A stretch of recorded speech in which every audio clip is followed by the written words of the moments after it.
नमस्कार दोस्तों, आपका स्वागत है आपके अपने YouTube channel Vidhi judicial academy में। मेरा नाम है Vijendra Verma and I am the director founder of the Vidhi judicial academy. We provide coaching for the judicial services exams, and through this video we are trying to reach out to you to provide you full professional exam oriented coaching for the judicial services, and that is free of cost.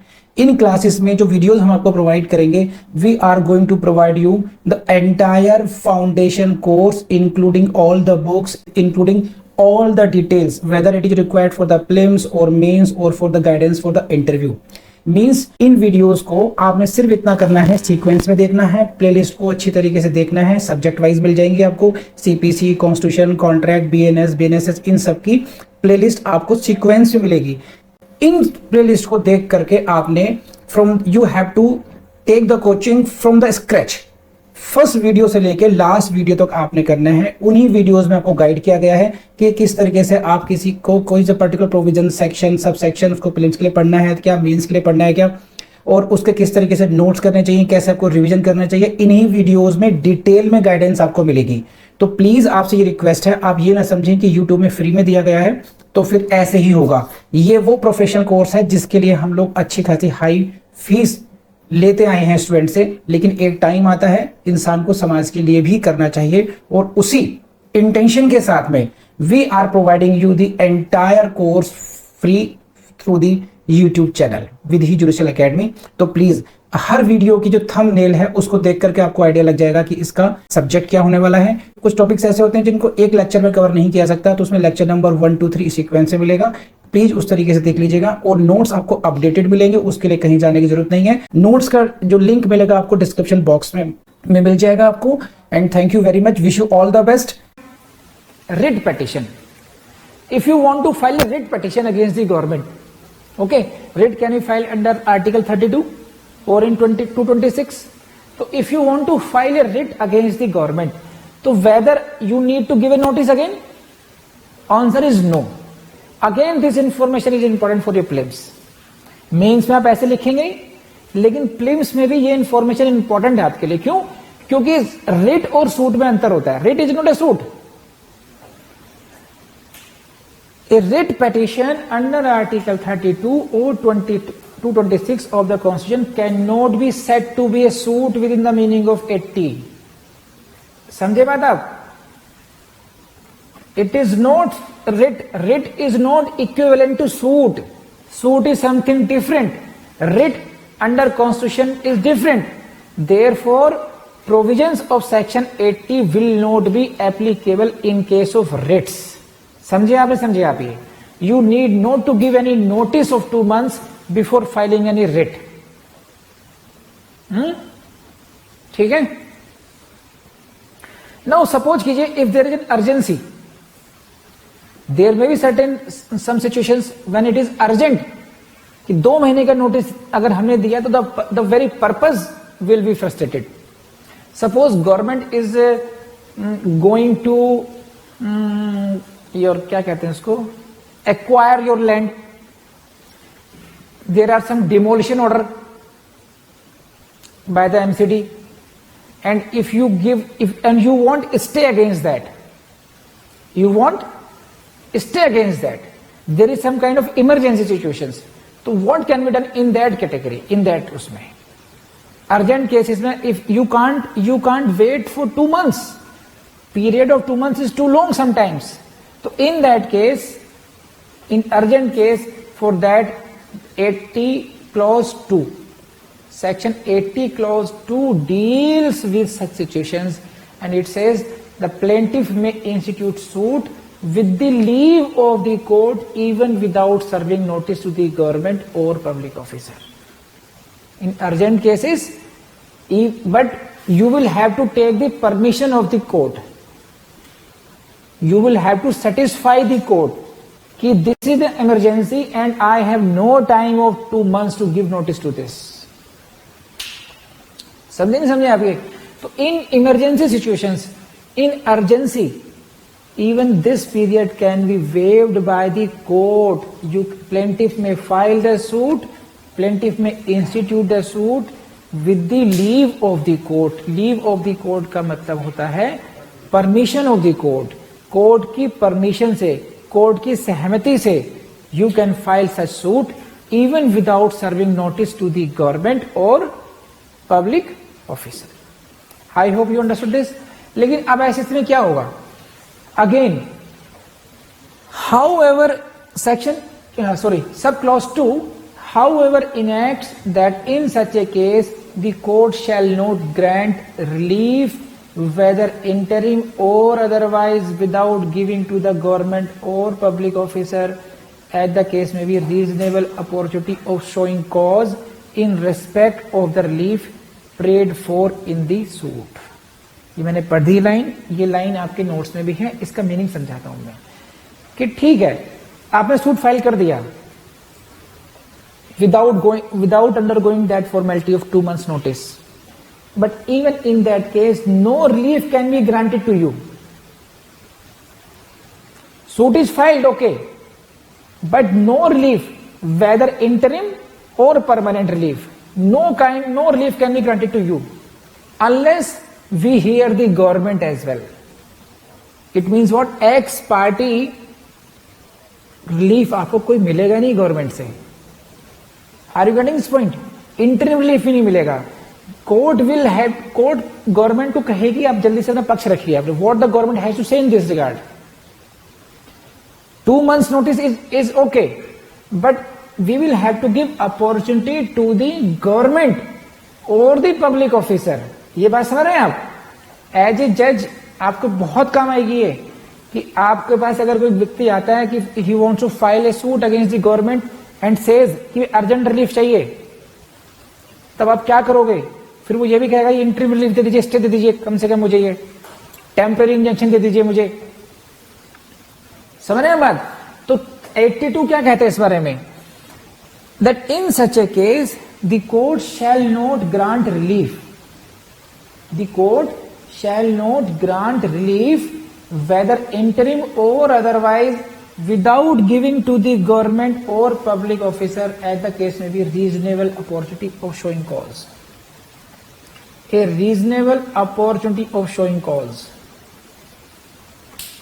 जो relief उन्होंने मांगा है उस संबंध में government या public officer को क्या कहना है, एक युक्ति युक्त अवसर, reasonable opportunity will be given to the government before granting any relief by the court.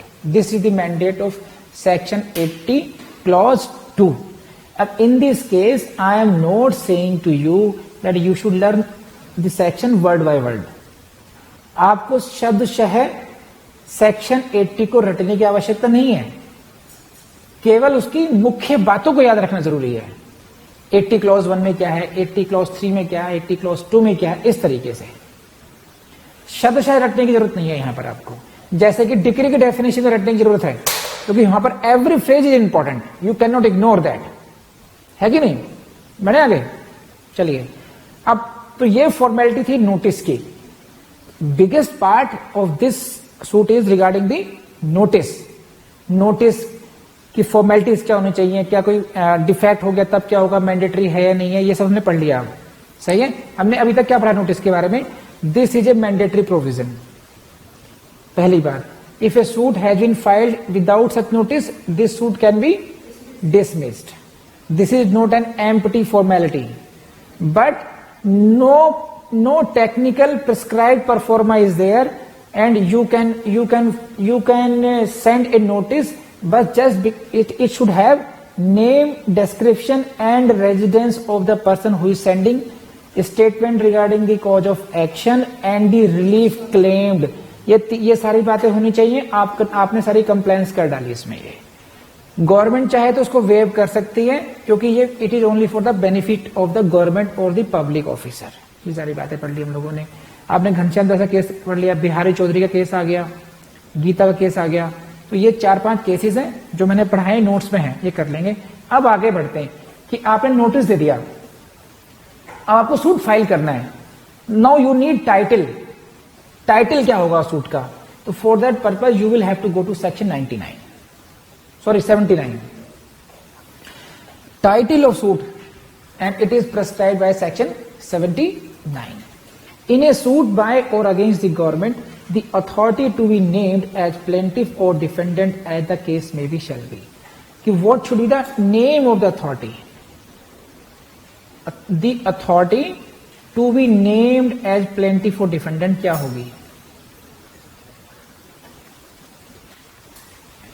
So in the case of suit by or against central government, the Union of India, you will say Union of India, A versus Union of India, A versus Union of India. अगर government करती है तो Union of India versus A हो जाएगा. And in the case of suit by और against the state government, the state of UP, state of Bihar, इस तरीके से टाइटल होगा इसका. तो this is formality of name. कैसे करेंगे आप प्लेंटिफ डिफेंडेंट को कैसे लिखेंगे? आप ये नहीं लिखेंगे मिस्टर मोदी, आप प्राइम मिनिस्टर के खिलाफ नहीं जाएंगे, आप प्रेसिडेंट के खिलाफ नहीं जाएंगे, आप क्या करेंगे यूनियन ऑफ इंडिया. टाइटल ये होगा आपका state of Bihar, state of UP. अब next statement in plaint.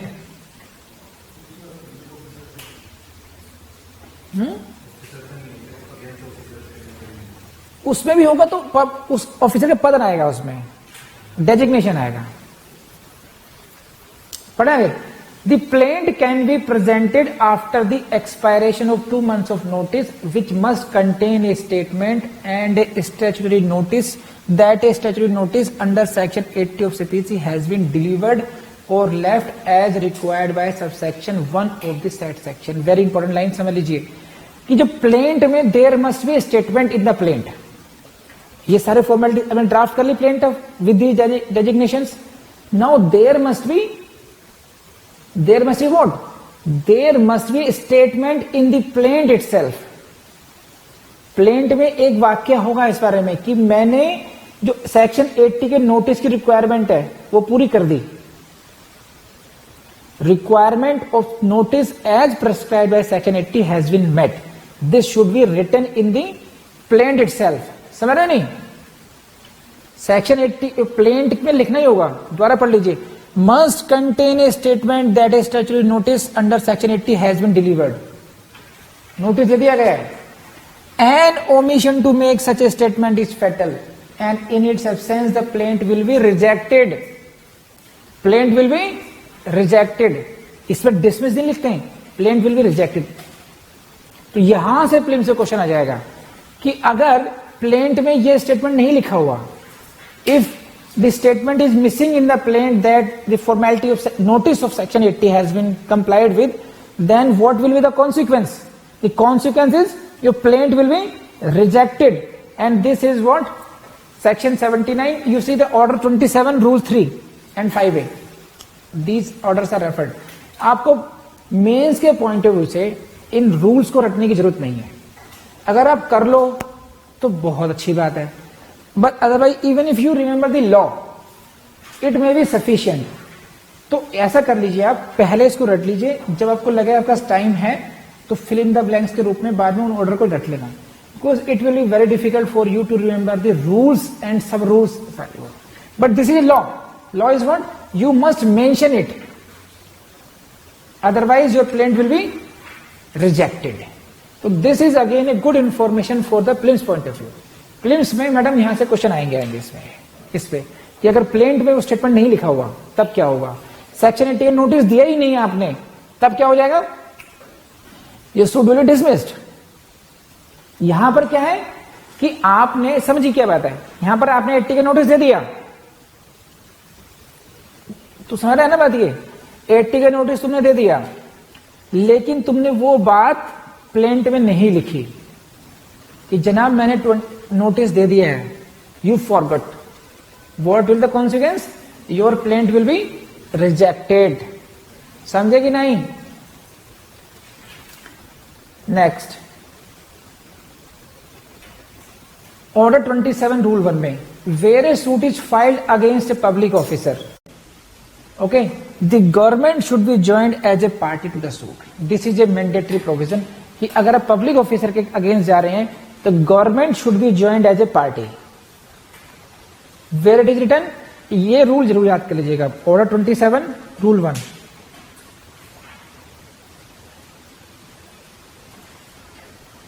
where a suit is filed against the public officer in respect of any act purporting to be done by him in his official capacity, the government should be joined as a party to the suit.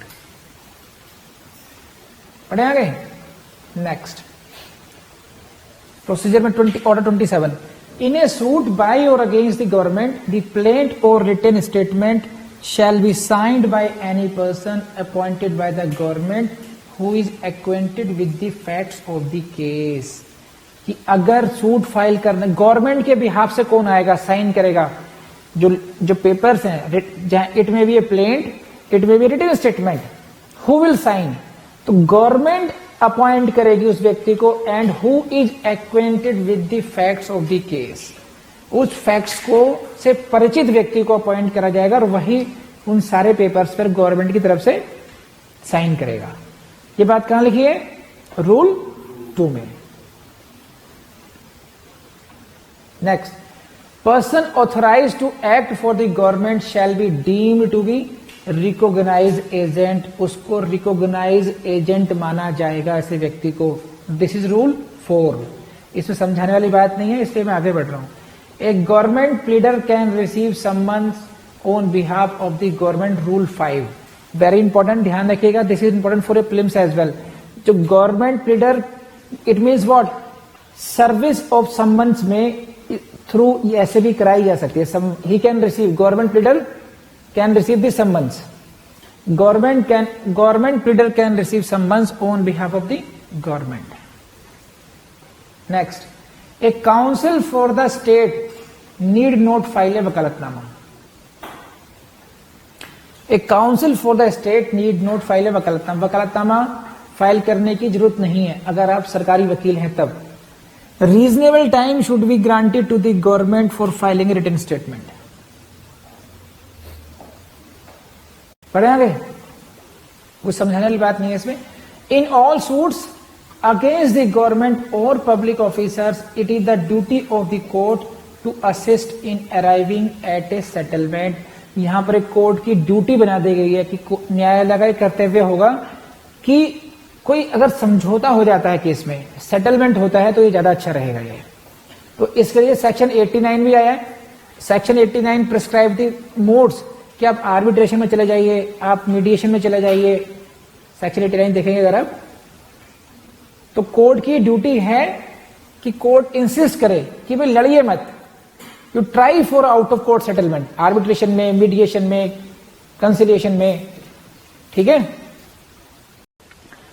27A की heading से काम चल जाएगा. It is very important for your prelims that in a suit in which substantial question of law relating to the interpretation of the constitution is involved, the court must issue notice to the Attorney General of India.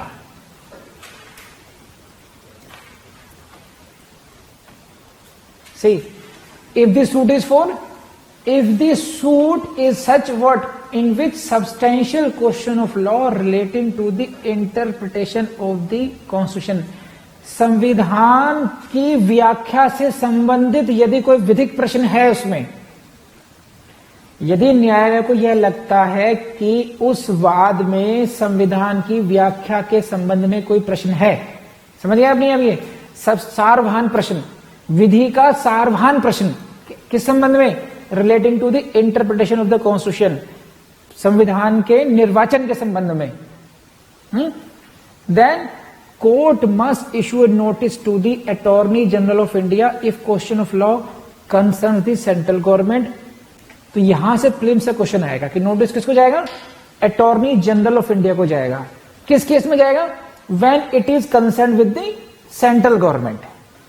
Central government का मामला है, then notice should be send to the attorney general की उनको क्या कहना है. Because यहां पर अब संविधान की बात आ गई है, इंटरप्रिटेशन ऑफ द कॉन्स्टिट्यूशन की बात आ गई है. नहीं तो किसे जाएगा? एडवोकेट जनरल साहब को जाएगा. स्टेट के मामले में कहां जाएगा नोटिस? एडवोकेट जनरल को जाएगा. कर लेंगे. अदर प्रिविलेजेस पर आ जाइए. हाँ जी, that when a suit is filed against a public officer the government should be joined as a party to the suit. ये तो कर चुके, ये सब कर चुके हम लोग 5A में.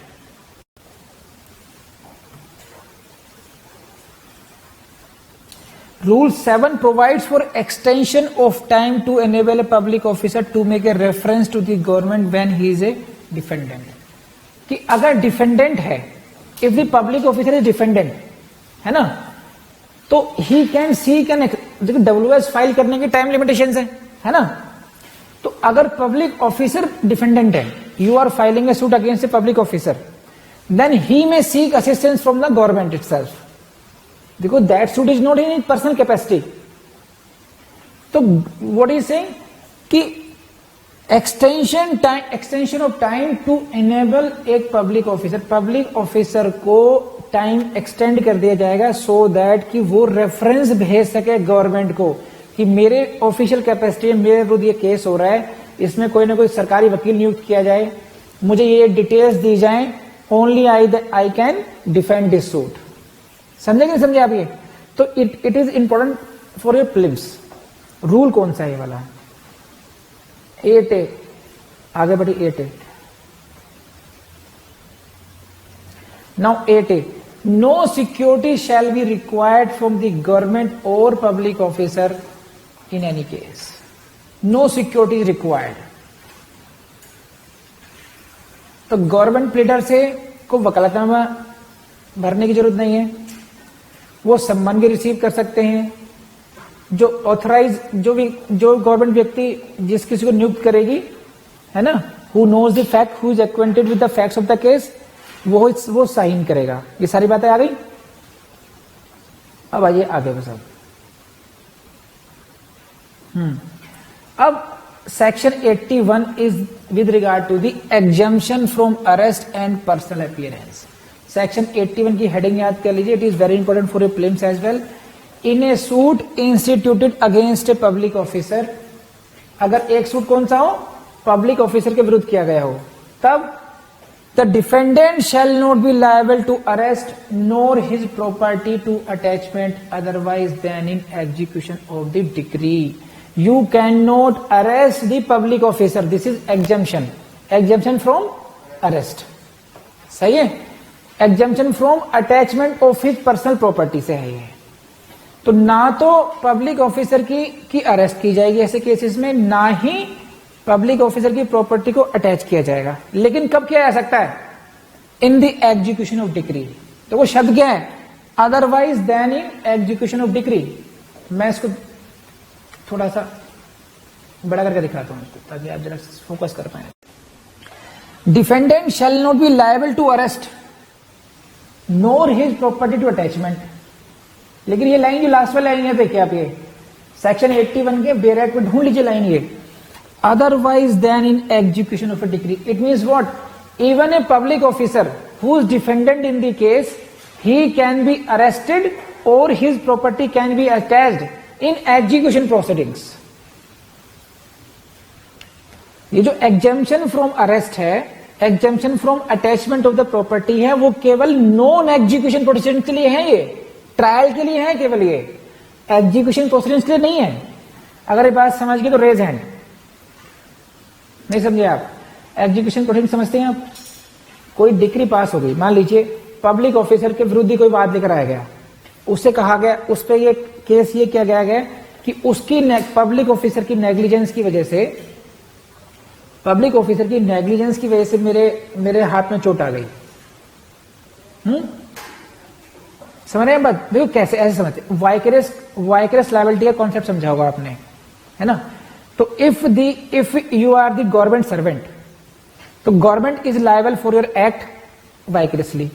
If you because of your negligence, if I sustain any injury, you are liable and your master is liable. समझे बात? अब now I sue you as a public officer. तो जब तक आपका केस चलेगा, you cannot be arrested, your property cannot be attached because अभी trial चल रहा है. But once a decree has been passed against you and that is final, now if I go to the execution proceedings to execute that decree, so in that proceedings, if you don't obey the orders of the court, you can be arrested or your property can be attached in the execution of the decree. अब बात सुना नहीं है आपको ये? तो जो exemption है पब्लिक ऑफिसर को, ध्यान रखना, यहां पर आप घुमा सकते हैं एग्जामिनर साहब आपको, और मेरी बात तो इलेक्ट्रॉनिक रिकॉर्ड बन चुकी है, अब मैं दिखा दूंगा कि देखो मैंने समझाया था। तो be conscious now, be cautious now, ठीक है ना। ये कि पब्लिक ऑफिसर को एग्जम्पशन है किस चीज से, अरेस्ट से, अटैचमेंट ऑफ प्रॉपर्टी से है, but that is not absolute कि कभी होगी ही नहीं, नॉन एग्जीक्यूशन प्रोसीडिंग्स में है केवल। It is otherwise than in execution of a decree. It means in the execution of a decree he can be arrested and property can be attached. आई बात समझ नहीं आई अभी बात, ये बैलेंस सब आ गए हो, थैंक यू। सेकेंड क्या बात है, where the court is satisfied that defendant cannot absent himself from his duty without detriment to the public service, it shall exempt him from appearing person। अगर न्यायालय को यह संतुष्टि हो जाए कि ये पब्लिक, अगर इनको हम कोर्ट में बुलाएंगे तो पब्लिक सर्विस का नुकसान होगा। जैसे डॉक्टर हो गए कोई, आप एक सरकारी डॉक्टर से किसी के गलत इलाज हो जाए, अब उनको बुलाएंगे बार बार डॉक्टर साहब को, तो फिर अस्पताल में कौन बैठेगा। तो अगर ऐसी स्थिति हो जाए then it shall exempt him from appearing person. तो पर्सनल अपीयरेंस से एग्जम्पशन कौन से सेक्शन मिल सकती है, section 81। Exemption from arrest and personal appearance, इसमें होना चाहिए था अरेस्ट एंड अटैचमेंट भी होना चाहिए था, arrest, attachment and personal appearance. कर लेंगे बाप, हो जाएगा। This is section 81। अब आ जाइए 82 पे। 82 is the regarding execution of decree. अब डिक्री फाइल हो गई, वेरी इंपॉर्टेंट, यहां से प्रीलिम्स के लिए बहुत कई बार क्वेश्चन आता है।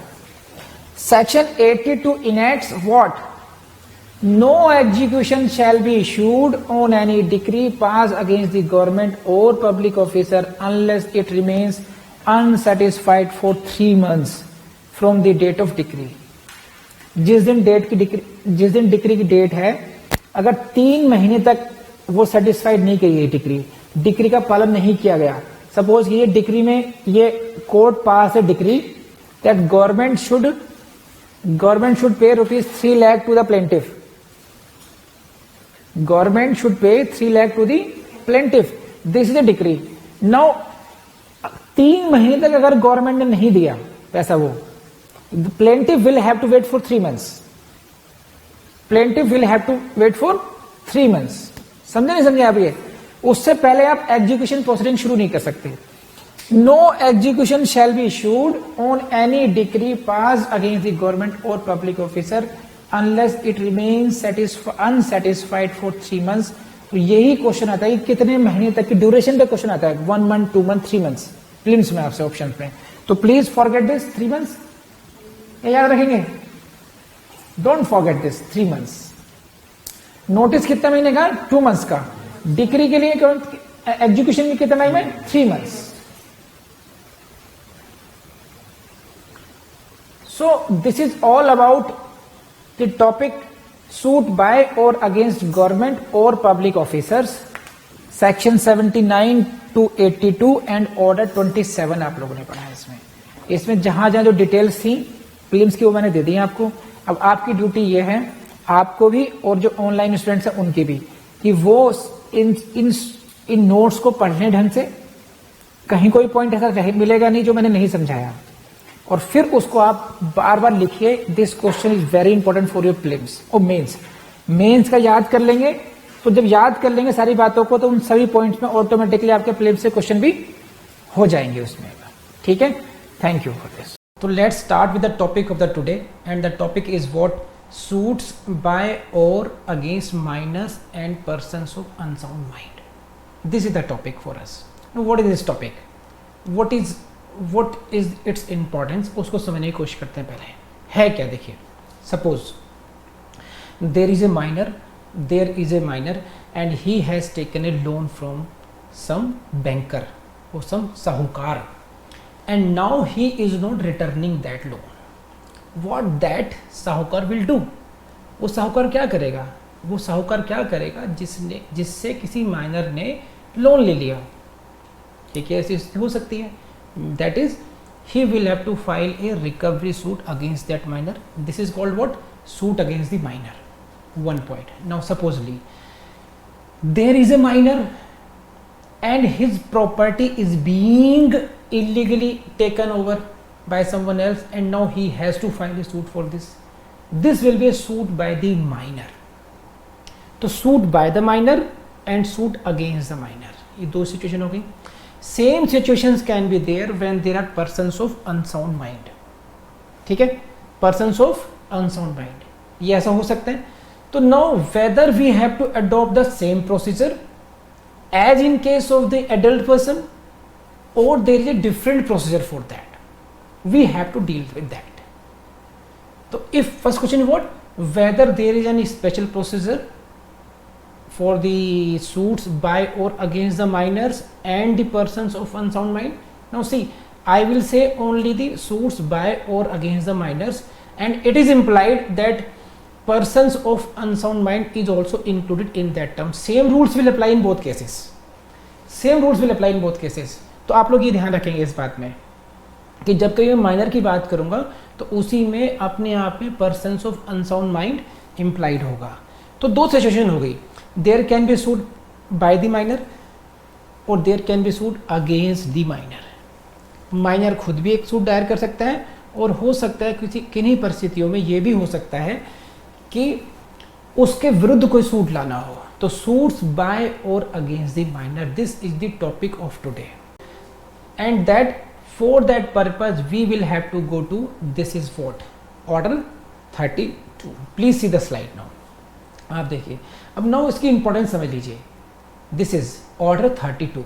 What is the importance of this topic, and please समझ लीजिए तरीके से. This topic is mainly important for your mains. If you are going to write a mains, don't forget this topic CPC. And mainly I am talking about, it is important for everyone, every state, whether it is Uttarakhand, Rajasthan, MP, Chhattisgarh, you name it, any state, it is important for your mains. But in case of UP, in case of Uttar Pradesh mains, this is the very close to heart of the examiner topic. और करना कैसे है mains के लिए? करने के लिए कुछ नहीं करना आप लोगों ने. सबसे बढ़िया तरीका ये है कि जिस तरीके से आप लोग LLB में पढ़ते आए हैं, I am talking about the states excluding, you can exclude Delhi, you can exclude Haryana, you can exclude Delhi, you can exclude, because वहाँ पर डायरेक्ट क्वेश्चंस नहीं होते हैं. कई बार अधिकतर डायरेक्ट क्वेश्चंस नहीं होते, तो हमें क्या करना पड़ता है वहाँ पर कुछ ना कुछ वो विद इन टॉपिक्स कुछ क्वेश्चन ढूंढते प्रैक्टिकली. तो right now I am talking about UP और द अदर स्टेट्स. तो वहां पर आपको इस टॉपिक से डायरेक्ट क्वेश्चंस मिलेंगे. ठीक है, क्वेश्चंस कैसे होंगे कि what is the procedure for a suit by और against the minor, what is the objective of the procedure, this kind of general question, direct questions as you have seen in case of, जैसा आपने देखा होगा LLB में direct question है. यहाँ पर आपके LLB कॉलेज में जब LLB कर रहे थे डायरेक्ट क्वेश्चन थे ना, वैसे सेम अप्रोच यहाँ अडॉप्ट करनी है आपने. तो इसको रट लीजिए, इसके सारे पूरा का पूरा ढंग से याद करेंगे और चेप आएंगे यहाँ पर. तो ये आप तरीका है. Now whether it is important for your prelims और not, yes it is very important for your prelims as well. Prelims तैयारी कैसे करेंगे? तो जिन जिन टेक्निकल पॉइंट्स को इसमें मैं आपको एक्सप्लेन करूँगा वहाँ से क्वेश्चन प्रीलिम्स का आ सकता है. You will have to note down those points for your prelims point of view. So in this way, when we are preparing for the mains, you are also impliedly preparing for your prelims. ठीक है, so basically bottom line क्या होगी? Order 32 is important for your mains as well as for your prelims. Now question is whether this topic is important for your interview as well. So we cannot say it is not important, but it is hardly expected they will ask you questions. आपको सिर्फ मोटी मोटी बातें आनी चाहिए तो interview हो जाएगा. लेकिन ये ऐसा टेक्निकल टॉपिक नहीं है जहाँ पर इंटरव्यू जो एक्सपर्ट्स होंगे वो आपसे क्वेश्चन पूछें इसमें. तो इंटरव्यू के लिए उतना इंपॉर्टेंट नहीं है. हाँ, कहाँ इंपॉर्टेंट हो सकता है? अगर आप प्रैक्टिकली एडवोकेसी में जा रहे हैं, आपको कोई लिटिगेशन फाइल करनी है, if you are defending some minor और you are a counsel for a minor, then you will have to follow the procedure of the order 32. तो ये तो हुई इस सबकी इंपॉर्टेंस ऑफ दिस टॉपिक की, कि इस टॉपिक को हम लोगों ने किस तरीके से पढ़ना है. तो अगर आपने ये बात समझ ली तो आपके लिए बहुत अच्छा रहेगा. ठीक है, क्योंकि देखिए मैं क्यों समझाता हूँ हर टॉपिक की इंपॉर्टेंस। हर टॉपिक की इंपॉर्टेंस इसलिए ज़रूरी है आपके लिए क्योंकि तभी तो पता होगा हमें कितनी मेहनत करनी है। हम लोग क्या करते हैं, हम लोग अमरनाथ जी की यात्रा पर जाते हैं, बहुत कठिन चढ़ाई है और डेंजरस टू लाइफ भी है। कैलाश मानसरोवर की यात्रा पर जाते हैं, वैष्णो देवी की यात्रा पर जाते हैं, वो तो कंफर्टेबल है थोड़ा सा, लेकिन काफ़ी लोग लेट कर करते हैं। क्यों करते हैं? क्योंकि उनको एंड प्रोडक्ट पता है, उसकी इम्पोर्टेंस पता है। ऐसे ही जो मुस्लिम भाई बहन हैं वो लोग वो भी कठिन से कठिन रोज़े रखते हैं और बहुत टफ होता है लगातार इतने दिन रखना। तो क्यों? क्योंकि उनको ये पता है कि एंड प्रोजेक्ट क्या होगा। तो हमें एक बार पता होता है कि इसकी इंपॉर्टेंस क्या है, तो हम अकॉर्डिंगली उसको ढंग से कर पाते हैं।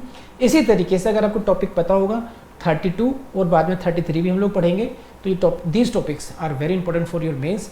बेसिकली सीपीसी में ये जो सेगमेंट है, name is what, particular suits. Name क्या है? What I am saying, particular suits, यानी कि special suits, whether it is the suit by और अगेंस्ट द गवर्नमेंट और the by or against the minors or by against the indigent person, interpreter suit. These suits are very important for your mains. So with these initial lines we should proceed with the topic now. कर लेंगे आप लोग, यहाँ तक लिख लिया आप लोगों ने? बढ़े आगे को ना। पहला क्वेश्चन कहाँ से आएगा? पहला क्वेश्चन आएगा, please highlight this, headline this, which this is the question for prelims. And see when I से यू कि प्रीलिम्स में यहाँ से आएगा, प्रीलिम्स में यहाँ से आएगा, it means my efforts are that कि you don't lose even a single question in your prelims. It does never mean that कि ये मेंस में नहीं आएगा। मेंस में हमें इन सारे पॉइंट्स को लिखना होगा। All those points which are I am telling important for your prelims, anyhow these all points should be incorporated in your mains exam as well. बस पैटर्न दूसरा हो जाएगा। यहाँ पर हमें सेलेक्ट करना है आउट ऑफ 4 ऑप्शंस, वहाँ पे हमने at length as per the requirement उसको बोलना, लिखना होगा। कर लेंगे आप लोग? हाँ जी, कर लेंगे, ठीक है। चलिए आगे बढ़ते हैं फिर अभी नाउ। तो please highlight this first question from my side in your prelims exam, which order deals with the suits by or against minors, and it is what order 32. Number 1 question. Number 2nd question, please see this. So for the next question, please see this slide, and this is for you. Please see this. In this case, what is this? Order 32 deals with what? Suits by or against minors and persons of unsound mind. And this is the second question for you. Order 32 is dealing not only with the minors but also with the case of unsound mind. And don't forget this. This can be a question of your prelims as well. Fine. कि whether order 32 is dealing with only with the minors or also with the persons of unsound mind. So answer is what? That it is dealing with the minors as well as with the persons of unsound mind. Now the next question will be what? From the next question will be what? What is the object of the procedure? Why this special procedure has been given in this order 32 में क्यों दिया गया है? ये 2 लाइनें आपको याद रखनी पड़ेंगी and you will have to incorporate in your answer in mains as well. बहुत कंसाइज में करना पड़ेगा और ये समझना पड़ेगा, और यहीं पर इसी के बेस पर आपसे एक कॉन्सेप्चुअल क्वेश्चंस प्रीलिम्स में ही बन सकता है। प्रीलिम्स में आपसे क्वेश्चन पूछा जा सकता है इस बारे में कि what is the main objective of this, and objectives are 2 mainly. This is what? To protect the interest of the minors and the persons of unsound mind, and second is what? That these minors and the persons of unsound mind are represented by persons qualified to act as such. So these are the 2 objectives. These are the 2 objectives of the order 32. Don't forget this. कैसे question बन जाएगा prelims का? यहाँ से prelims से question कैसे बनेगा? Prelims से क्वेश्चन ऐसे बनेगा, यहाँ से समझिए इस बात को कि the main object of the procedure of order 32 is number 1 this, and 1 to protect the interest of minors and the persons of unsound mind. Second, to ensure that minors and unsound persons are represented by qualified persons. Option C, by both. So in this way objective questions, prelims questions can be framed in this case also. Fine. So this is the main object. This was the next in line of this order 32. कर लेंगे आप लोग? ये भी कर लेंगे। बढ़े आगे। बहुत टेक्निकल नहीं है, केवल प्रोसीजर जानना है आपको, सीक्वेंस समझनी है बस। सही है. Order 32 deals with what minors, persons of unsound mind. Secondly, this is the main objective. Main objective is what? To protect the interest of these two category of persons and to ensure that they are represented by the qualified persons as such. कर लेंगे आप लोग ये. Now please move forward now. This is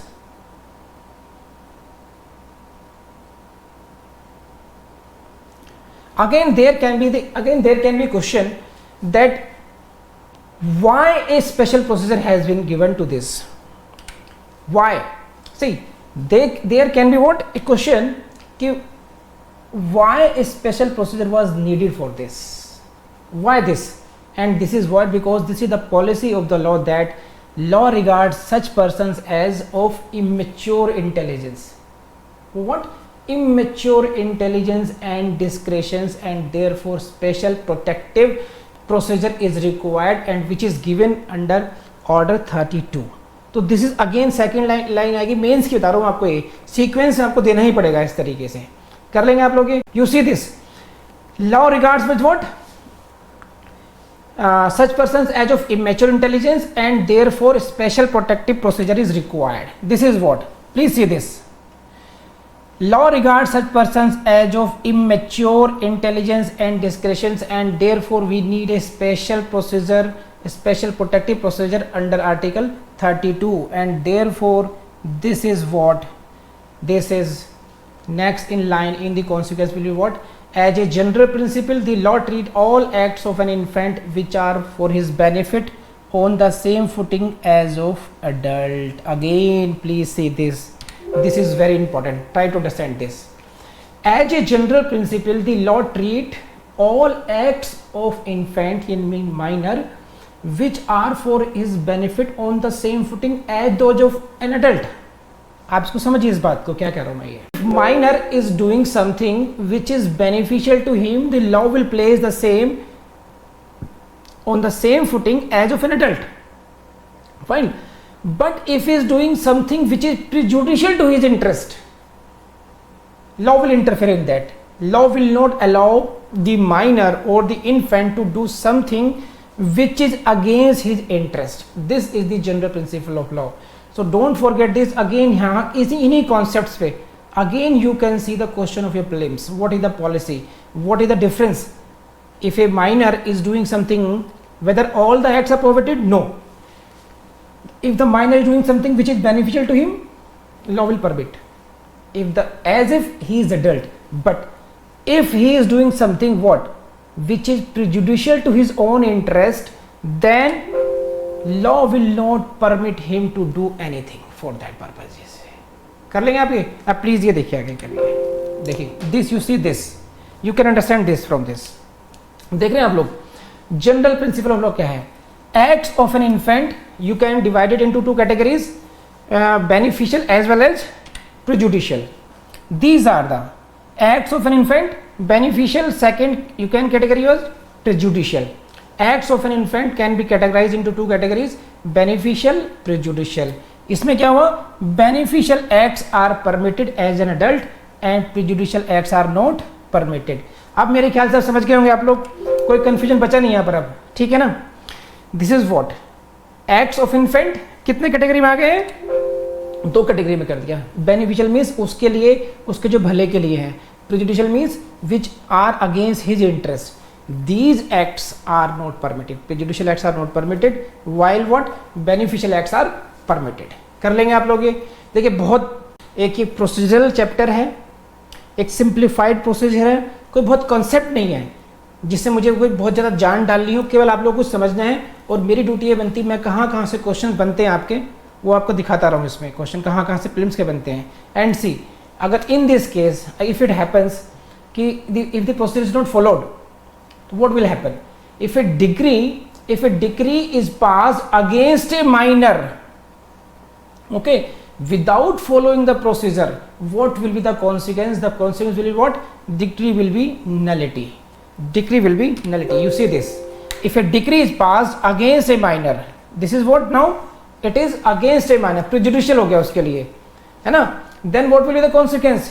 This decree will be nullity and it is void and not merely voidable, in which case it was held Ramchandra versus मान Singh case में कही गई थी बात ये, और ये ध्यान रखना आप लोग, यहाँ से क्वेश्चन आएगा। In which case it was held that a decree passed against a minor और a lunatic without following the procedure is nullity and void and not merely voidable. Voidable नहीं होगी, it will be a void decree. And again this can be the question in your prelims कि ये line दी गई होगी, पहले वाली line, this line जो येलो कलर में है ये लाइन मिलेगी आपको, a decree passed against a minor और a lunatic without following the procedure is option A void, option B voidable, option C both, option D valid. Answer is it is void. तो this is what about, हमने बहुत basic चीजें समझ ली। अब यहां से थोड़ी टेक्निकलिटी शुरू हो जाएगी आप लोगों के लिए।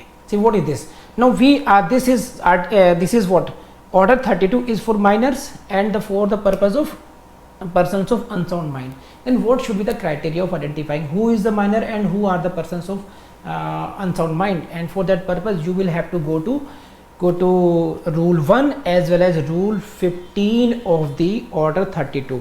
Please see this. What is this? Who is minor? Now the question before is what? Who is minor? Who is minor for the purpose of order 32 CPC, and who are the persons of unsound mind upon whom order 32 applies? This is the question to be answered by us now, and we will see. And for that purpose we will have to go to, this is what rule 1, what it says. I read it for you, please read it, please focus on the slide now. This is what rule 1, it says what? Every suit by a minor shall be instituted in his name, and this line is very important, please don't forget this. This line is very important. In his name, every suit by a minor shall be instituted in his name by a person who in such case shall be called next friend. Next friend को हिंदी में क्या बोलेंगे, typical करेंगे तो अग्रिम दोस्त, no, इसे कहते हैं वाद मित्र, हिंदी में कहते हैं। अब समझिए क्या है कि प्रत्येक सूट माइनर के नाम में ही इंस्टीट्यूट किया जाएगा, परंतु ऐसे व्यक्ति के द्वारा किया जाएगा जिसको हम क्या कहेंगे, वाद मित्र कहेंगे, who shall be called the next friend of the minor, and this is to be understood by you. See यहाँ पर मैंने आपको दिखाया है, दो चीज देखी आप लोगों ने, स्लाइड में देख ही रहे हैं आप लोग, है ना। What 2 points are there. Within these 2-3 lines you will see minimum 2 questions in your prelims exam. Question number 1, देखिए क्वेश्चन कैसा है आपको दिखाता हूँ मैं। This is the I show you the question. Please see the question. See, please see the question. This is the question from this line. Every suit by a minor shall be instituted in the name of the minor. Option B, guardian of the minor, next friend of the minor, both B and C. You can see this. This question came in the Punjab Judicial Services. What? Every suit. And now please see the language of this. What is the language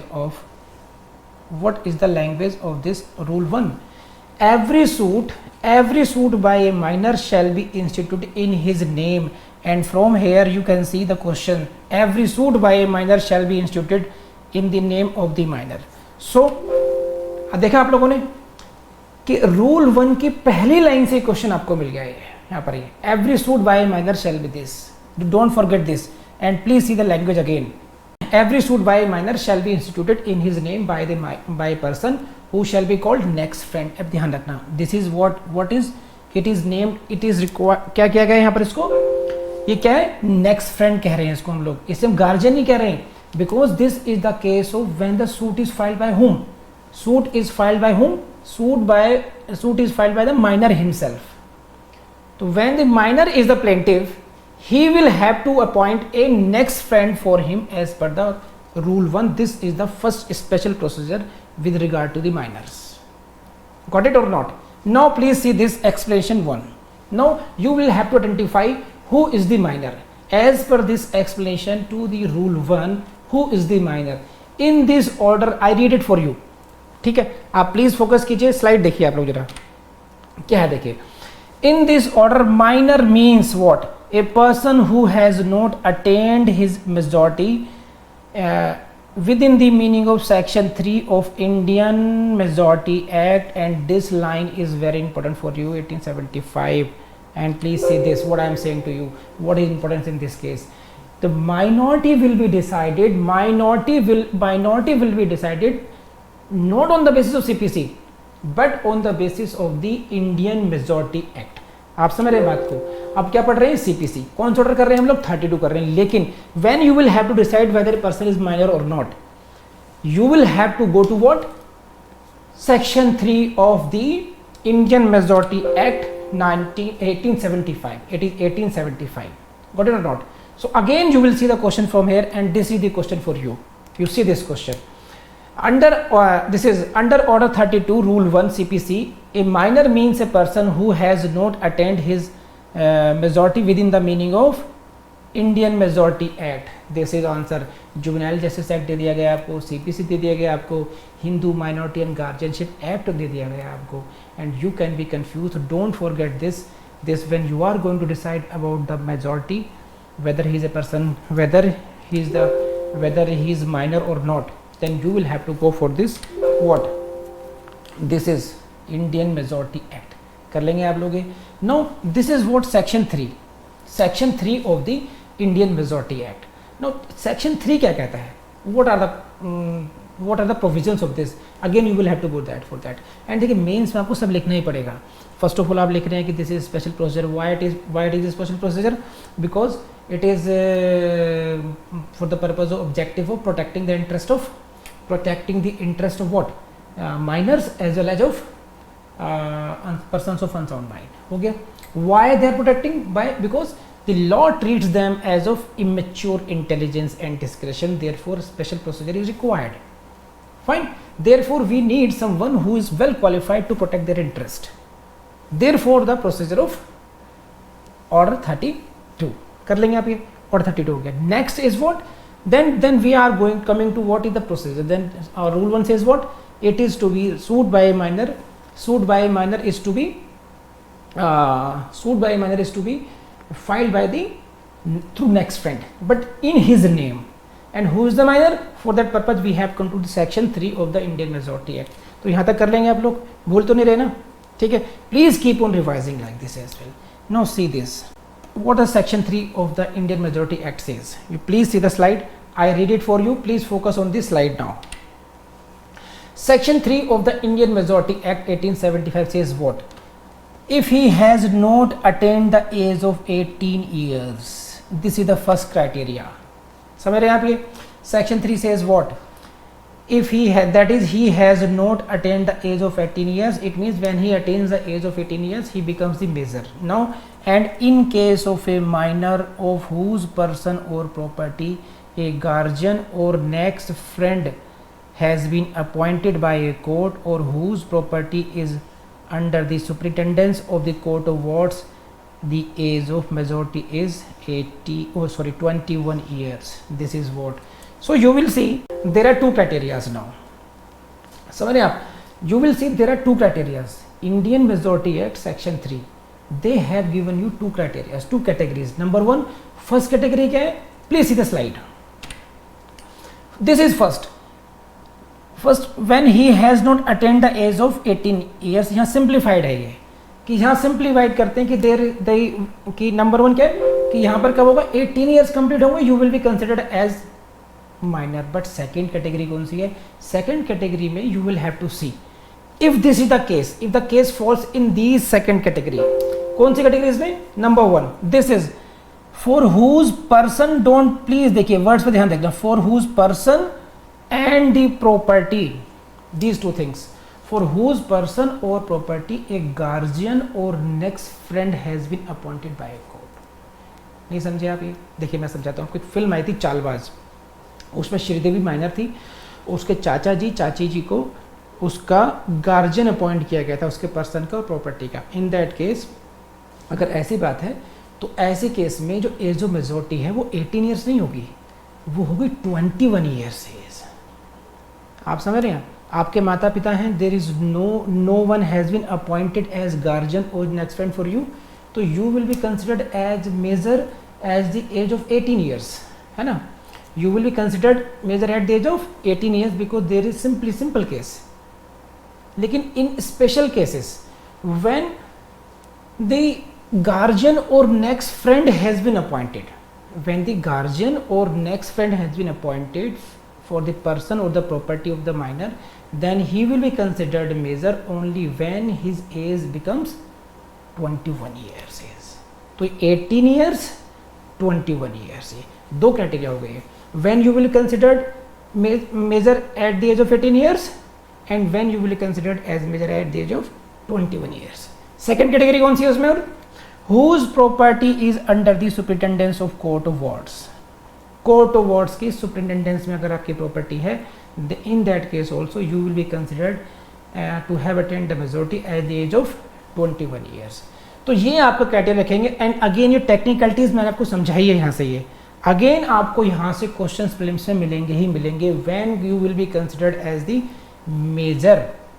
कर लेंगे आप? नहीं कर लेंगे. तो 18 years 21 years guardian next friend appointed by the court property under the superintendence of the court of wards. ये आप ध्यान रखेंगे आप लोग. कर लेंगे. Now please come next. Who are the persons of unsound mind? Again see this. क्या? Who are the persons of unsound mind? And this is given under what? Rule 15. And again it can be a question for your prelims कि which rules deals with the identification that who are the persons of unsound mind. Again prelims से question. देखिए मैंने आपको क्या कहा था शुरू में? मैंने आपसे ये कहा था शुरू में कि this chapter is very important for your mains but equally important for your prelims. CPC में what is my strategy? You prepare for the mains and from that portion you take out your questions of prelims. Mains की तैयारी कीजिए और mains में उसी portion में से आपको बहुत सारे क्वेश्चंस प्रीलिम्स के ऑटोमेटिकली मिल जाएंगे. Because CPC is too vast. अगर हम सभी कुछ करने लग जाएंगे तो कर तो लेंगे but it will not be possible to hold entire course. Because CRPC पढ़नी है, CPC भी पढ़नी है, एविडेंस भी पढ़ना है, बहुत कुछ पढ़ना है. तो यही हमारा एक तरीका है कि how to maximise our efficiency. कितना कम पढ़ करके ज़्यादा आउटपुट कैसे निकले वो. तो जो मैं पढ़ा रहा हूँ पोर्शन, जैसे 32 पढ़ा रहा हूँ मैं भी आपको ये, तो 32 अगर हम पढ़ रहे हैं तो इसको बहुत बारीकी से पढ़ेंगे. उसका हर एक चीज़ को, उसको कोई भी रूल छोड़ नहीं रहे. जहाँ जहाँ हर टेक्निकल क्वेश्चन जहाँ से बनता है you should do it. And again I repeated, I have told you several times that don't forget the test of table of 10. जितना कंफर्टेबल आप 10 के टेबल में हैं उतना ही कंफर्टेबल आप इनमें रटे होने चाहिए. Rule 1 says what? Where is the minder? Indian Majority Act Section 3. Persons of unsound mind. Rule 15. ठीक है. The suit will be instituted in the name of the minor but through the next friend. Don't forget this. What I am saying? Suit will be instituted in the name of the next friend. Sorry, in the name of the minor but through next friend. कर लेंगे आप लोग ये. ठीक है. तो 15 में आ जाइए अब ये. Who are the persons of unsound mind? अब ये देखना है. Who are the persons of unsound mind? Section 15 says what? This is for you. Please read it now. Who are the persons of unsound mind? According to rule 15, the persons who are adjudged. Please see, देखिए ये red colour में कर रखा है आपके लिए. Please see this. Who are adjudged before or during the pendency of the suit to be of unsound mind, or persons who though not so adjudged. Please see this. Two categories हो गई यहाँ पर ये. Though not so adjudged are found by the court on inquiry to be incapable by reason of any mental infirmity of protecting their interest when suing or being sued. So I read these lines for you. These lines are also in the notes as well. अब please try to understand this. ये है क्या? इसको आप ऐसा समझिएगा. इस slide को देखिए आप लोग. ये rule 15 is dealing with the identification of the persons of unsound mind. And if you read it carefully then you will deduct that there are two categories of the persons who are considered to be the persons of unsound mind. Number 1, first category क्या है? First category क्या होगी? This is the persons who are adjudged to be of unsound mind. The persons, this is the persons who are adjudged to be of unsound mind and the word is what adjudged. और इसको देखिए आप ढंग से समझिए, adjust का मतलब क्या हुआ? एडजस्ट का मतलब ये हुआ, एडजस्ट का मतलब ये हुआ कि there is a judicial determination on the point of this that yes hereby is being adjudged by the court. This is the judicial determination. This is the judicial determination that you are the person of sound mind. So now here it is adjudged. ठीक है? During any court proceedings, the person is being adjudged that he is of unsound mind. So this is the meaning of adjudged. The persons who are adjudged. ठीक है? Now second category is what? The person though not so adjudged. देख रहे हैं आप ये? This is what? The persons though not so adjudged are found by the court to be incapable. दो बातें आ गई है कि पहले कैटेगरी जिसमें जुडिशियल डिटर्मिनेशन है, सेकंड कैटेगरी है कि दो नॉट सो एडजस्ड, उनको there is no such judicial decision on the mental capacity, but an inquiry was conducted by the court, fine, and in that inquiry they were found to be incapable. Incapable of what? Incapable of protecting their interest. See this. This is the first category. देख रहे हैं आप लोग ये? The persons who are adjudged, ये हो गई first category, to be on sound mind, and this is the second category. The persons who though not so adjudged, then these persons are found on inquiry to be incapable. Incapable किस बात का? Of protecting their interest. समझ रहे?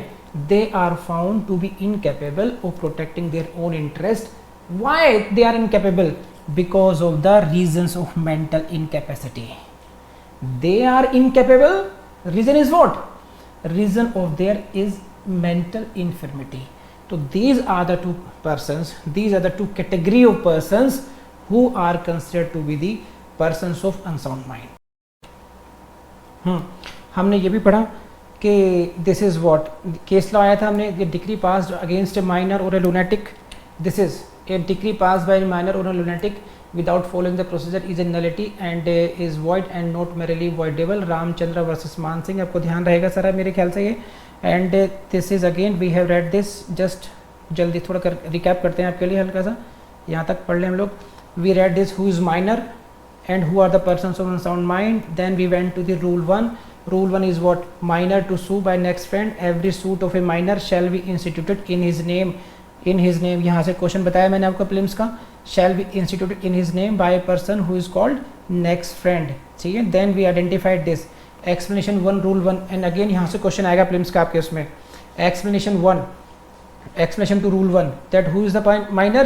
That who has not attained the majority, age of majority as per the section 3 of Indian Majority Act. We discussed that यहाँ से आपके question आएगा. मैं बहुत स्पीड से बोल रहा हूँ ताकि रिवीजन हो जाए एक बार आपको. बस सेक्शन 3 होगा, इंडियन मेजोरिटी एक्ट का आएगा, यहाँ से आएगा. I have shown this question as well कि किस तरीके से इंडियन मेजोरिटी एक्ट से क्वेश्चन बनता है आपके इसमें.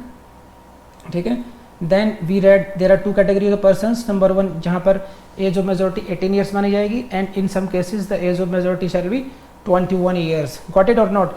इन what cases the age of majority 21 years? When the person और property is under the and in cases when the person for whose person or property a guardian or next friend has been appointed, and second category whose property is under the superintendence of the courts of wards. In these two cases the age of majority is what? 21 years. You got it? पढ़ा चुका हूँ, समझा चुका हूँ. Rule 15 में who are the persons of unsound mind? Rule 15 ये ध्यान रखेंगे आप लोग. And again who are the persons of unsound mind? Again हम लोगों ने देखा यहाँ पर कि there are two categories of persons. Number 1 who are adjudged and who are found. Fine. So these are the questions. These who are adjudged, number 1 category. Number 2 category who are not so adjudged, but upon inquiry they are found to be incapable of protecting their interest. So आपने देख लिया, यहाँ तक का हम लोग देख चुके हैं. अब ये कि रिकैप कर दिया मैंने आप लोगों के लिए बहुत स्पीड से. अब आप कर लेंगे आप लोग, आपको इस तरीके से आना चाहिए. अब नेक्स्ट क्लास में पढ़ते हैं अपनी. Next is what? This is what? Next is this. how the suit shall be instituted by the minor. This is what we are going to deal with, how the suit shall be instituted by the minor. And again, for that purpose you will have to read again this is rule number 1. Rule number 1 is what?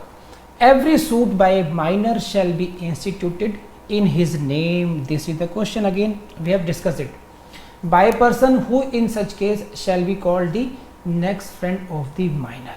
तो ये हुआ हमारा rule 1, ये हुआ एक special procedure कि जब भी कभी आप सूट फाइल करेंगे, if you are a minor, and if I am saying minor, persons of unsound mind automatically इसमें जुड़ा हुआ है, सही है। तो that suit shall be filed in his name through a person who is called next friend of the minor, and this is the question. Every suit by a minor shall be instituted in the name of the every suit of a minor shall be instituted in the name of the minor। ये question हम लोग पहले discuss कर चुके हैं ना। Please see देखिए, अब आपको ये समझना पड़ेगा कि when there is a rule, when there is a rule there is a violation of the rule as well, and if there is a violation of the rule there is a remedy for that। आपको procedure को ऐसे समझना पड़ेगा कि what is the procedure and what if that procedure is not followed। तो rule 1 prescribes a procedure to a suit to be filed through next friend। rule 2 is the answer of the violation of that। what is that? where suit is instituted without next friend, what will be the consequence, and the exact language आपको पता होनी चाहिए। you will have to read and learn the exact language of this rule 2। why? because it is very technical। कैसे technical है? Please see the slide. This is plaint is to be taken off the file, and this is the rule 2 where a suit is instituted by or on behalf of a minor without a next friend, and I have highlighted this for your kind information। this is where a suit is instituted by or on behalf of a minor without a next friend। so this is the violation of rule 1। what will be the consequence? this will be the consequence। the defendant may apply to have the plaint taken off the file। this is taken off the file। मैं क्यों कह रहा था आपसे क्यों language, मैं क्यों कह रहा था आपसे कि लैंग्वेज टेक्निकलिटीज क्या है? इस एग्जैक्ट फ्रेज को याद रखिएगा आप। क्या फ्रेज है? To have taken the defendant may apply to have the plaint taken off the file, कि उस प्लेंट को वहां से वापस ले लिया जाए। And not only in simplicity, with cost to be paid. So this is the consequence of this. करेंगे आप? देखिए इसको पढ़ लीजिए एक बार, please see the slide please. The defendant may apply, number 1, this is number 1 to have the plaint taken off the file, and number 2 what? not only this, with cost to be paid, and this is the question, who will pay the cost? the pleader or the person by whom he was by whom it was presented।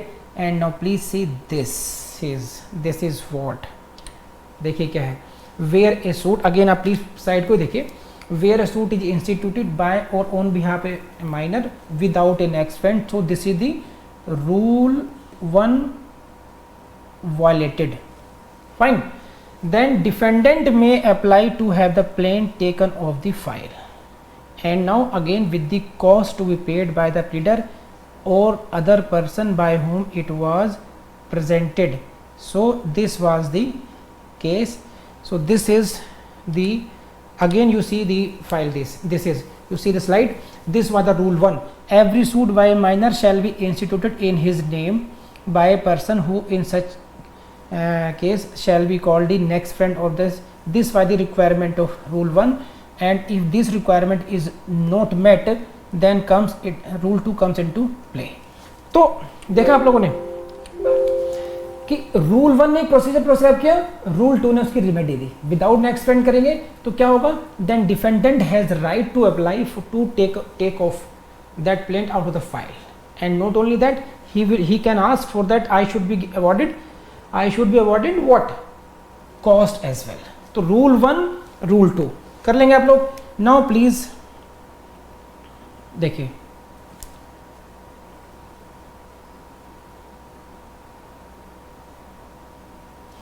This is again please rule 2 की clause 2 है, note very important, पढ़ लीजिए एक बार, बहुत पढ़ाता हूं आप लोगों को, देखिए एक बार क्या है. Notice of such application shall be given to such person and the court after hearing his objections if any may make such order in the matter as it thinks fit. सही है. हम कौन सी एप्लीकेशन की बात कर रहे हैं? इस एप्लीकेशन की. who is making this application? Defendant is making this application. Defendant is making this application. What application? That plaint shall be taken out of the file. Why? Because it is presented without the next friend. Then what is the procedure? Then court will hear it. Okay. And then after hearing, the court will decide whether it is to proceed as per the application or not. But hearing what, court will demand the objections as well. कर लेंगे आप, तो बहुत technical नहीं है, एक बार पढ़वा दिया मैंने आप लोगों के लिए, लेकिन क्वेश्चन आएगा आपको यहाँ से. This is rule 2A. What is rule 2A? This is with a view to discourage vexatious litigation, दुखी करने वाली लिटिगेशन बाय गार्जियन और next friends of minors. Rule 2A provides a remedy. What is this?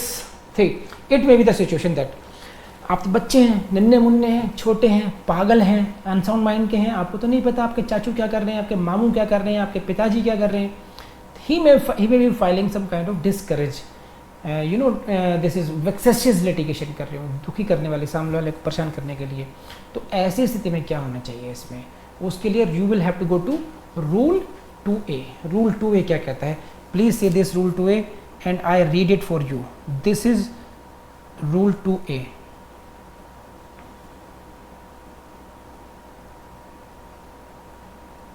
This is rule 2A and please focus on the slide now.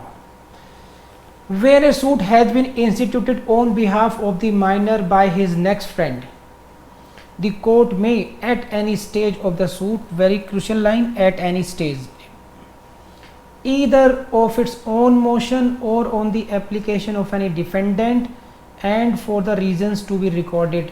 These are 3 lines, different lines, and I have purposely shown you in different category. कैसे?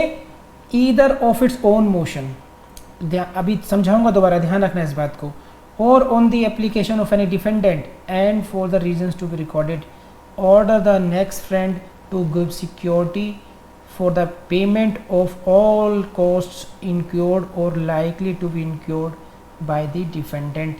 So this is the language of rule 2A. तो अब इसको समझिए आप, आपने देख लिया है ना.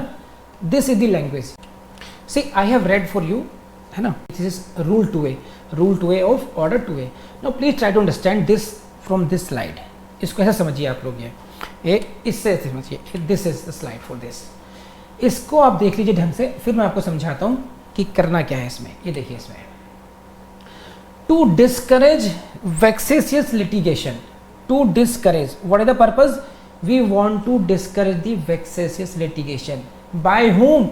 By the guardians or the next friends of the minors. Minor के जो गार्जियंस हैं या नेक्स्ट फ्रेंड हैं, they should not litigate for the purpose of just to falsely implicate or false make some lingering on all the litigations. We call that vexatious, दुखी करने वाली जो litigations हैं. जो गार्जियन है या वाद मित्र है, वो ऐसी लिटिगेशन में ना फंसे, ना करें. उसको डिस्करेज करने के लिए what will be done? The court can do what? Court can do what? Court can demand security. Fine. Security for the payment of all the cost. This is what? Security can be demanded by from such next friend or the guardian. Fine. कौन से, किसके लिए? Cost which have been incurred. देखिए दो शब्द हैं, cost incurred और likely to be incurred. समझ रहे हैं बात? cost incurred और likely to be incurred by the defendant. आप समझ रहे, देख लिया आपने स्लाइड, ये है ना. तो this is what rule 2A. rule 2A क्या कह रहा है आपको कि with the objective to discourage such kind of litigations which we call it vexatious litigations. What is the remedy?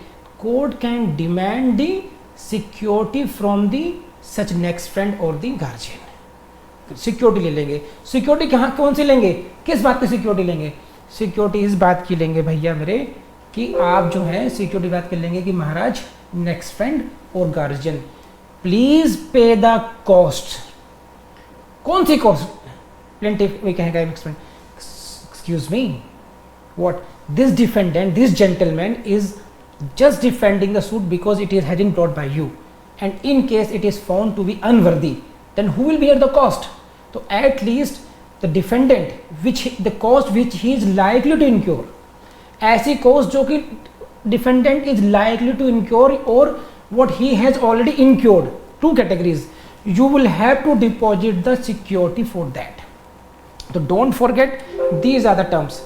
इनको टेक्निकलिटी समझ लीजिए। कौन ऑर्डर करेगा सिक्योरिटी के लिए? कोर्ट करेगी। कौन सी कॉस्ट के लिए करेगी? Which has already been incurred by the defendant और which are likely to be incurred by, from home cost will be taken from the next friend और द गार्जियन ली जाएगी। इनमें से किसी एक से ली जाएगी। अब now next question is what, कि किससे ली जाएगी? प्लीज सी दिस, कब ली जाएगी? This is very important. This order of taking security can be made at any stage of this. Very important. First, this is the first point here. When such kind of order can be made, at any stage किया जा सकता है इसको। and कब कैसे करेगी? This is again, please see the lines. Either of its own motion, court can suo motu take the cognizance of the matter, and court can say, Mr. Defendant, as the case may be, please Mr. next friend, Mr. Guardian, please deposit the security. This is, it is on its own motion. और second case क्या हो सकता है? Second case क्या हो सकता है? On the application of the any defendant. Defendant can also plead, my lord, this is a vexatious litigation. Fine. This is a vexatious litigation, and I should be, the next friend or the guardian is supposed to deposit the security for that. And what is most important is this, what reasons to be recorded. This is again, please see, I am underlining it for you, and this is reasons to be recorded. This order again देखिए, जहाँ कहीं भी आपको line मिलेगी reasons are to be recorded, whether it is in CRPC or it is in CPC. Don't miss this line, never miss line this. These lines are very important, although it is supposed that every order by the judicial officer shall be reasoned officer, लेकिन यहाँ पर specifically कहा गया reasons to be recorded. So जब specifically हम कह रहे हैं कोर्ट के लिए, सीपीसी ने कहा है कि reasons to be recorded, it means something important. ये फिर इंपॉर्टेंट बात हो गई है, आपको ध्यान रखनी पड़ेगी इस बात को। तो ये जो लाइनें हैं reasons to be recorded, आप इसको भूलेंगे नहीं, इसको आप ये है ना, तो कर लेंगे आप लोग ये अभी। तो नंबर 1 क्या देखा हम लोगों ने? This was rule 2A.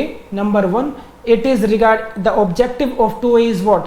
Objective of 2A is to discourage the vexatious litigation. By whom? By the next friend or the guardian. एक बात। Number 1, what kind of orders can be made? The order can be made with use of security. Security can be there. Security can be demanded by the court. कब लेगी court इसमें? When it is what? This is when this security can be demanded either of its own motion or on the application of defendant, and for that purpose reasons will have to be recorded for that purpose. And again बस ये आप देख लीजिए last की slide में आप लोग, and इस पॉइंट को यहाँ पर हम लोग समाप्त करते हैं। To discourage vexatious litigation by guardian or next friends of the minor, court can demand security for the payment of all costs incurred or likely to be incurred by the defendant, and this can be done by the court either of its own motion or on the application of the defendant, and for the reasons to be recorded. And this was the order 2A, sorry order nahi, this is what rule 2A of order 2A, sorry again I am saying this is rule 2A of order 32. I am sorry, देखिए बोलते बोलते कई बार इस तरीके से tongue slip हो जाती है, तो आप लोग थोड़ा सा मैनेज कर लीजिएगा इससे। Thank you. मैं आपको बता दूं, ये जुडिशरी का एग्जाम सबसे आसान एग्जाम है हिंदुस्तान का। वीडियो में भी कई बार समझाया होगा, आपको अभी बता रहा हूँ। आपको यूपीएससी से कंपेयर कर लीजिए, ना जीएस है, ना सीसेट है, ना और दुनिया भर झंझट नहीं है। रिपीटेशन बहुत ज्यादा होता है और पहले 3 साल या 5 साल पढ़ करके आ रहे हो। सिर्फ फेल होते हैं हम अपनी गलती से, क्योंकि कभी एडवोकेसी में जा रहे हैं, कभी कहीं जा रहे हैं, लगातार हम पढ़ नहीं रहे हैं। इसका केवल और केवल से मान लीजिए 18 से 24 महीने के अंदर आपको जज बन जाना चाहिए। और ये सब खत्म कीजिए महाराज, अगला वीडियो पढ़ने बैठो। चलो चलो चलो, शाबाश।